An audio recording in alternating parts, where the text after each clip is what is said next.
या देवी सर्वभूतेषु मां सिद्धिदात्री रूपेण संस्थिता नमस्तस्यै नमस्तस्यै नमस्तस्यै नमो नमः। जय माता रानी। दोस्तों, आप सभी को दुर्गा नवमी की हार्दिक शुभकामनाएं। आप सभी पर मां सिद्धिदात्री की कृपा सदा सर्वदा बनी रहे। आज चैत्र नवरात्रि की 9वीं तिथि है और आज के दिन मां सिद्धिदात्री की पूजा अर्चना की जाती है। मां दुर्गा जी की 9वीं शक्ति का नाम मां सिद्धिदात्री है और ये सभी प्रकार की सिद्धियों को देने वाली हैं। नवरात्रि पूजन के 9वें दिन इनकी उपासना की जाती है। इसी दिन शास्त्रीय विधि विधान और पूर्ण निष्ठा के साथ साधना करने वाले साधक को सभी सिद्धियों की प्राप्ति हो जाती है। सृष्टि में कुछ भी उसके लिए अगम्य नहीं रह जाता। ब्रह्मांड पर पूर्ण विजय प्राप्त करने की सामर्थ्य उसमें आ जाती है।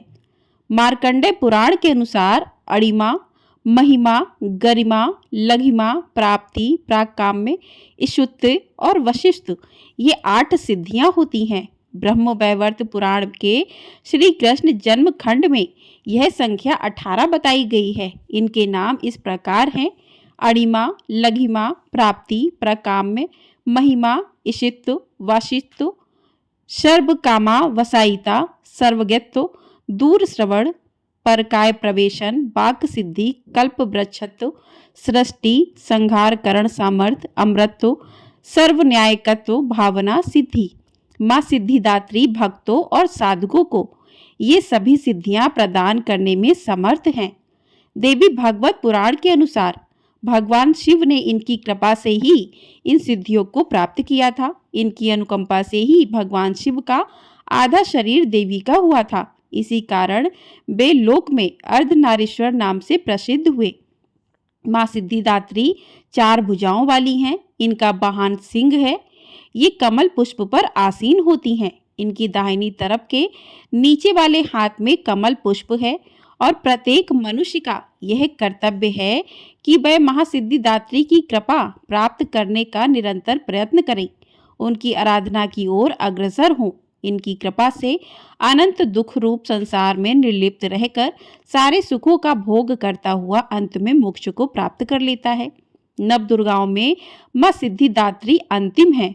अन्य 8 दुर्गाओं की पूजा उपासना शास्त्रीय विधि विधान के अनुसार करते हुए भक्त दुर्गा पूजा के 9वें दिन इनकी उपासना में प्रवृत्त होते हैं।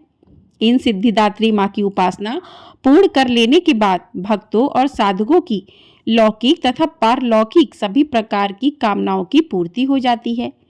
सिद्धिदात्री मां के कृपा पात्र भक्त के भीतर कोई ऐसी कामना शेष बचती ही नहीं जिसे वह पूर्ण करना चाहे।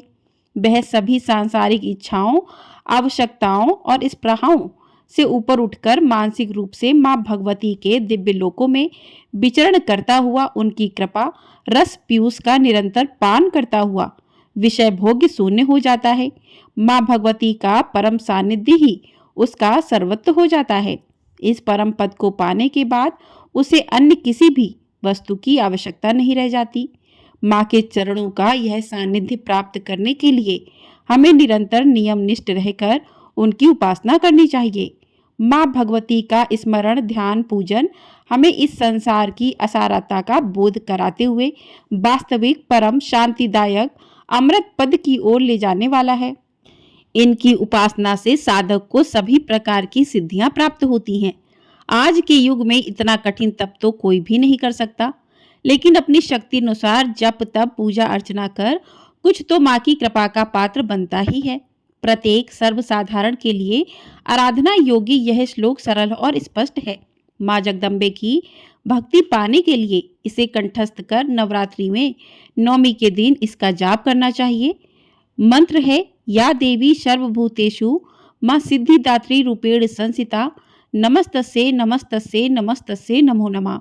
इसका अर्थ है, हे मां सर्वत्र विराजमान और मां सिद्धिदात्री के रूप में प्रसिद्ध अम्बे, आपको मेरा बार बार प्रणाम है या मैं आपको बार बार प्रणाम करता हूँ।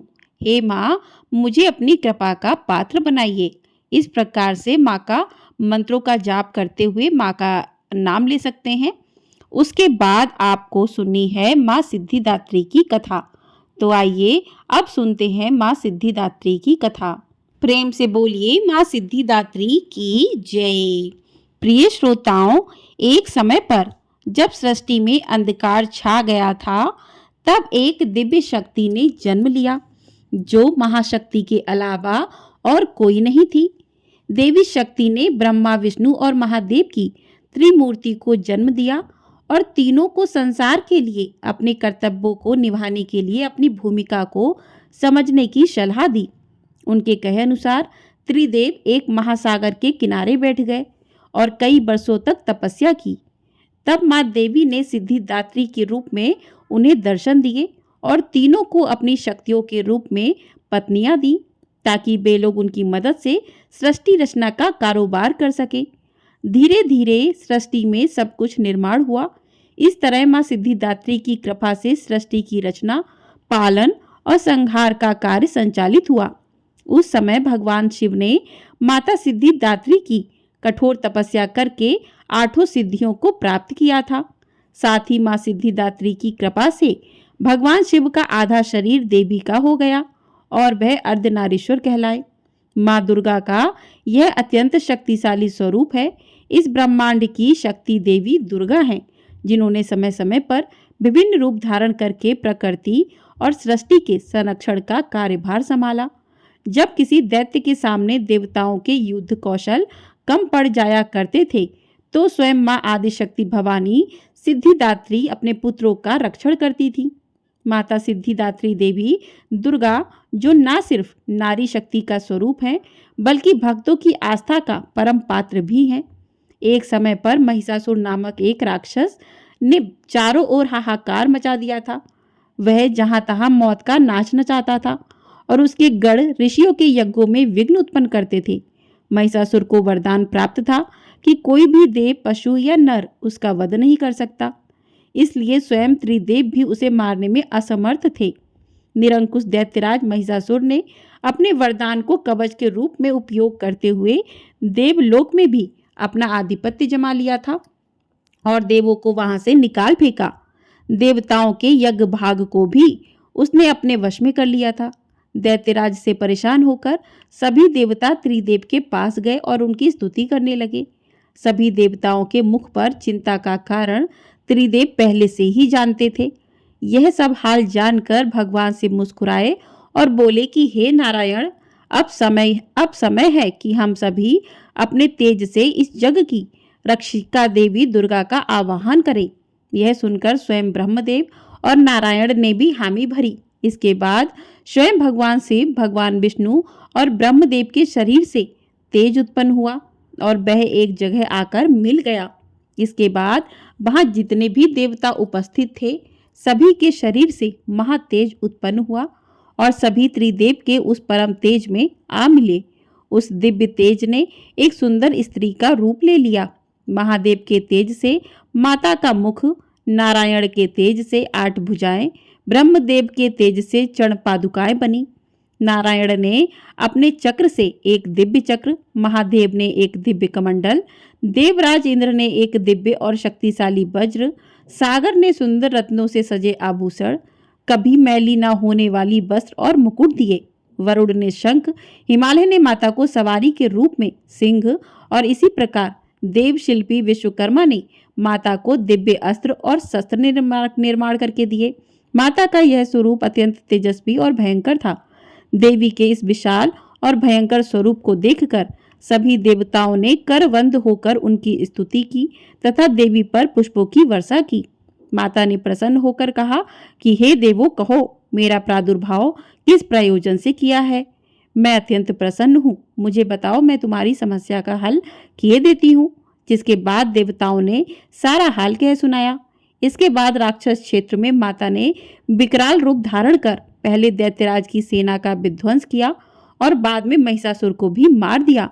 इसी तरह से पूर्व समय में दुर्गम नामक एक महाबली असुर था, जिसने भगवान ब्रह्मा की कठोर तपस्या करके अद्भुत वरदान प्राप्त कर लिया था। वरदान के प्रभाव से दुर्गम ने वेदों का अपहरण कर लिया, जिससे सारी धार्मिक क्रियाएं और भावनाएं लुप्त हो गईं।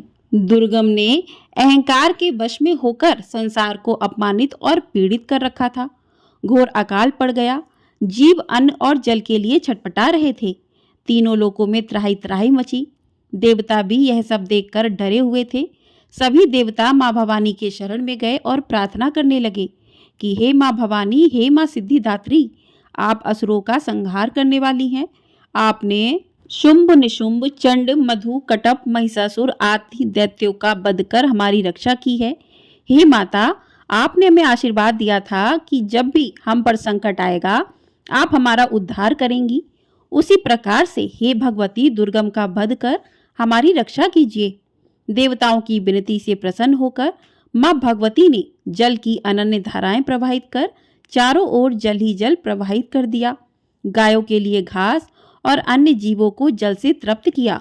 समस्त संसार की रक्षा कर सुरक्षा चक्र का घेरा बनाकर स्वयं बाहर बैठ गईं।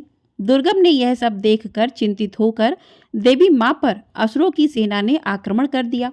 तभी सुंदर सलोनी माँ भगवती ने अस्त्र शस्त्र से सुसज्जित होकर विराट रूप धारण करके समस्त असुरों का वध किया और त्रिशूल से दुर्गम का वध कर संसार में धर्म की स्थापना की। दुर्गम का वध करने के कारण माँ भगवती संसार में दुर्गा के नाम से विख्यात हुई। नव दुर्गा में माँ सिद्धिदात्री अंतिम है। अन्य 8 दुर्गाओं की पूजा उपासना शास्त्रीय विधि विधान के अनुसार करते हुए भक्त दुर्गा पूजा के 9वीं के दिन इनकी उपासना में प्रविष्ट होते हैं। इन सिद्धिदात्री माँ की उपासना पूर्ण कर लेने के बाद भक्तों और साधकों को लौकिक पलकों से सभी प्रकार की मनोकामनाओं की पूर्ति होती है।